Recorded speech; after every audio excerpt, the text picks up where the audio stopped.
ఈ రెండు పార్టీలు డైరెక్ట్ ఇండైరెక్ట్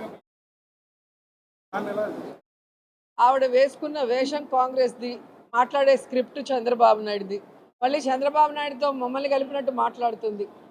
ఆవిడ చంద్రబాబు నాయుడిని కలిసిన తీరు మీరు చూశారు, పవన్ని కలిసిన తీరు చూశారు.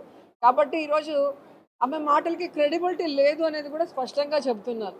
రాజశేఖర్ రెడ్డి గారి బిడ్డగా ఉన్నప్పుడు ప్రేమ అభిమానం ఉంటుంది రాజశేఖర రెడ్డి గారి అభిమానులకి.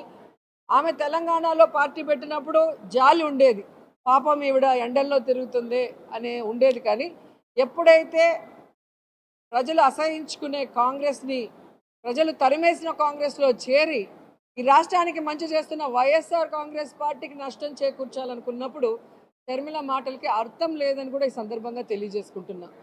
ఎందుకంటే షర్మిల గారు తెలంగాణలో పార్టీ పెట్టినప్పుడు స్పష్టంగా చెప్పింది, నేను ఇక్కడే పుట్టాను, ఇక్కడే చదువుకున్నాను, ఇక్కడే పెళ్లి చేసుకున్నాను, నా ప్రాణం ఉన్నంత వరకు ఈ తెలంగాణ ప్రజలకి కష్టం వచ్చినా నష్టం వచ్చినా అండగా ఉంటానని చెప్పింది. మరి అలాంటి బిడ్డ ఈరోజు ఆ పార్టీని కాంగ్రెస్లో విలీనం చేసి తెలంగాణని గాలికి వదిలేసి ఆంధ్రప్రదేశ్లో వచ్చి మళ్ళీ కొత్త అవతారం ఎత్తితే ఏ విధంగా గౌరవం ఉంటుంది, మాటకి క్రెడిబిలిటీ ఉంటుంది?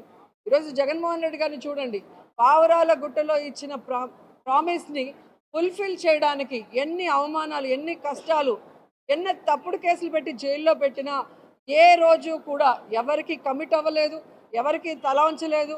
ఈ రోజుటి వరకు ఎవరితో కలిసి పొత్తు పెట్టుకొని ఎన్నికలకు వెళ్ళలేదు. కాబట్టి ఎవరో ఏదో చెప్తే ప్రజలు నమ్మేస్తారనుకుంటే అది పిచ్చి, వాళ్ళ పిచ్చి.